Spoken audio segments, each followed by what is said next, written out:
ये घोर कलयुग है, ये अपना प्रभाव जमाना चाहता था।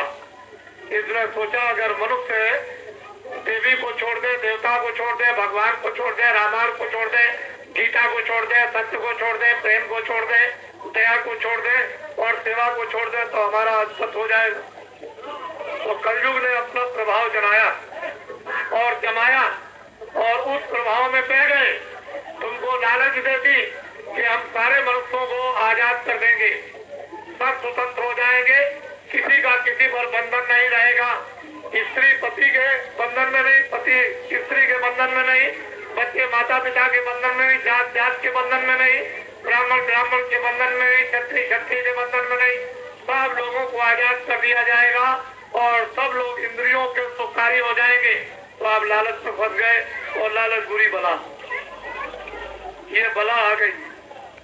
तो कलयुग ने तुमको लालच देकर तुम्हारे सब धर्म को सिखवा दिया और कहा कि तुम हमसे मांगो तो हम तुमको अच्छी चीज दें। फिर तुम लोग लालच में आकर के कलयुग के सामने जब ऐसे हाथ फैला दिया तो उसने अपनी गठरी खोली। उस गठरी में से उसने कहा कि लो मैं तुमको अब पहला झूठ देता हूँ। घर में झूठ बोलो, बाजार में झूठ बोलो, दुकान में झूठ बोलो, दफ्तर में झूठ बोलो, खेती में झूठ बोलो, पति के साथ झूठ बोलो, बच्चों के साथ बोलो, जितना चाहो उतना खूब झूठ बोलो। कलयुग ने एक झूठ बांट दिया। फिर कहा कि ये लो धोखा, जिसको चाहो उससे धोखा देना।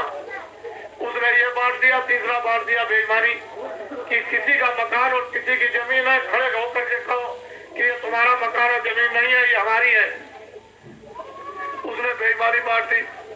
उसने इस तरह की चीजें आपको बांट दी कि आप लालच के फंसते चले गए, फंसते फंसते फंसते फंसते अब इतने गिर गए कि रो रहे। कोई बीमारी से, कोई परेशानी से, कोई मारपीट से, कोई जमीन से, कोई मकान से, कोई जानवरों से, कोई घास से, कोई कर्जे से, इनसे सब से परेशान हो गए और अब ये दशा हो गई, बिना महात्माओं के ठीक नहीं होगा। ये मैं तुमको लिख करके देता हूँ कि जब तक महात्मा त्यागी, जब तक महात्मा तपस्वी, जब तक महात्मा सत्यवादी, जब तक महात्मा चरित्रवान नहीं मिलेंगे और जब तक ऐसे लोगों को चरित्रवान और त्यागी और सदाचारी और वीर जब तक नहीं बनाएंगे तब तक देश का भला नहीं हो सकता है।